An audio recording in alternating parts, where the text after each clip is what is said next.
The last 12 months have been pretty energy sapping. Even if you didn't catch anything pathogenic, the constant doom mongering from the mainstream media, the ever-changing rules, the constant ground shifting of the government, all this has been pretty depressing. Add to that the sideways glances, or in some rarer cases outright confrontations from people enraged because you aren't wearing a mask, it can all get a bit tiresome. So it was, as 2020 drew to a close, I found myself struggling a bit to get going in the morning and running out of energy and determination pretty quickly when I did start. Now this is the road to hell, so I started looking at ways to boost my energy levels and mood. Now there's a lot you can do, and I'm going to briefly run through 9 things. I've tried them all, and believe me, they can really supercharge your day and your results. First up is regular, consistent, restful sleep.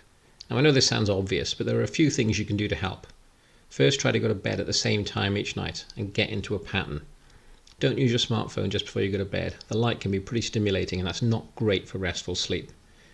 In the lockdown, your sleep patterns can go to hell, but if you go to bed consistently and set an alarm to wake up at the same time and don't sleep in, it can really help.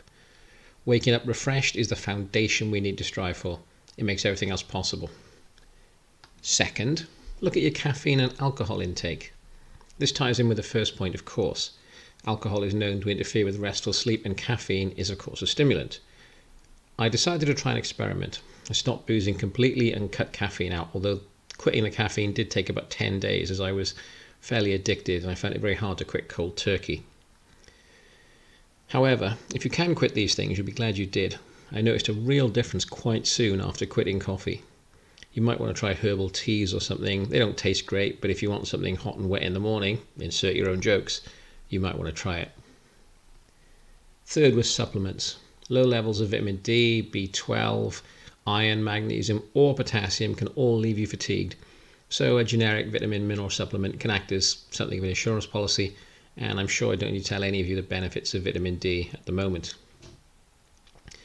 One thing to say, I was getting nosebleeds for no apparent reason, but when I switched to a supplement without iron, they stopped abruptly. I think this is because men don't typically have a way to get rid of excess iron in their blood, whereas women are able to naturally take care of that every month. Also, I've read some reports that quercetin may help generate new neurons in the hippocampus, which protects learning and memory functions. I was taking it as a way to help drive zinc into the cells, but there may be wider benefits. Fourth, and this is a big deal for men, avoid adult entertainment videos that are widely available on the internet. This is bigger than you might think. I'm looking at this from a male perspective. I don't know what impact it has on women. Now, I previously arrived at the fairly lazy conclusion of consenting adults, it's all harmless, but that's not true. There's strong evidence that the modern videos can reduce the brain's grey matter, reduce or remove interest in real women, as well as increasing social isolation and harming actual mental health. The last two are, of course, compounded by lockdown, so at the moment, adult videos can be disastrous. Physically speaking, doctors are now reporting rates of erectile dysfunction in modern young men similar to those of pensioners in previous generations. Now, of course, Big Pharma won't mind selling you pills to manage the problem, but why not deal with the issue without drugs? Studies have shown the brain fundamentally rewires itself with reward circuits in such a way that this behavior can become highly addictive. It shows the effects are worse for younger men without any experience of women. And it takes the brain a while to recover. It's been suggested this can be as long as 12 months. So by avoiding adult cinema, you can more easily avoid solitary activity. I'm sorry for all the euphemisms, but YouTube's filters don't like certain words. So avoiding solitary activity will give you energy, drive, focus, and powers of concentration you can hardly believe. Trust me on this one. Now, that's not to say you need to avoid adult fun altogether, but be with a partner. That can be highly rewarding. And there is feedback from intimate human contact, which you just don't get from solo activity.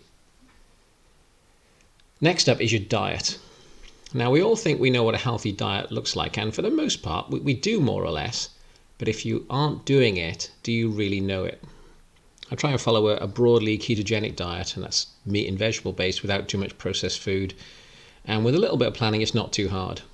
If you don't fancy full keto, I'd certainly watch the amount of processed sugar you take in. That really isn't great to ingest. Also, last year, for the first time, I tried intermittent fasting.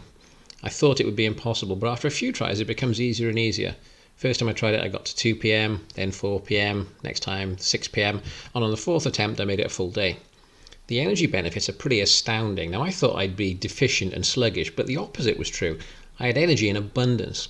It's great, and if you're looking to lose some weight, it's a double bonus. There's also a thing called autophagy. Now, autophagy helps slow down the aging process and has a positive impact on cell renewal. This isn't just internet junk science. A Japanese cell biologist called Yoshi Oshumi won the Nobel Prize for Medicine in 2016 for his work in this area. I'm writing this in the late February of 2021, and it's not a bad time to start because the one side effect I did find was some coldness if you don't eat any food in a day. But as the weather warms up, obviously that'll become less of an issue. I'm also just starting to experiment with organic food. It's too early to form any conclusions, but I've heard some pretty bold claims. Next, and I'll be honest, this is the one I'm finding the hardest, it's meditation. Like, first you need to get past the image of a bunch of bald monks meditating in a monastery in the Himalayas somewhere. It doesn't have to be that way. I'm trying to use it as a 5-minute period of calm and focus before the day starts. What I'm finding really hard is to keep the mind empty. It takes real discipline, and it's early in the journey for me on this one too, but practitioners claim real benefits, and the ability to remain calm is at a real premium at the moment. We all know there are more than enough things to wind us up at the moment, and stress is pretty bad for your metabolic health, so you might want to give it a try. 7th is exercise. I know with gyms and other leisure facilities closed, it's not easy, but you need to find a way. Even if it's just cycling, some calisthenics, running, or even walking. I'm finding it oddly calming to cycle through the woods where I live. When more options open up, make it part of your life if you possibly can. And this ties in with a few of the points above. Try to get pretty lean. Following on from the intermittent fasting we talked about above, I lost about 5 kilos, and the impact on your energy levels is profound. If you've been saying for a while you need to lose weight, do it now. The psychological benefits of losing excess fat can be pretty dramatic. You'll look and feel better, and the morale can be very, very important at times like these. 9th, and this may not sound like an obvious one, but avoid too much dopamine. We're living in a giant social media experiment where dopamine hits that said social media can provide have never been more available. Make no mistake, this can become a real addiction, and it can be dramatic and highly damaging. How often have you noticed a couple of hours go by when you've been scrolling through your own particular habit? This is damaging, distracting, and it kills concentration and achievement. So if you must do it, set aside a couple of times a day and have a strict time limit. Now that was a quick dash through the 9 most obvious things you might want to look at. If you'd like me to look at them in any more detail, please leave a comment below. And if you can, tell me about your own hacks to boost your energy levels. I'd be grateful to hear them. Thanks for watching. Now at this point, I'd normally ask you to like, recommend and subscribe, and of course I will do that. But if you enjoyed this, could you please share it on your social media? That would be really important, and it helps get the message out there. So like, recommend and subscribe, and if you can share it, I'd be very grateful. Thanks.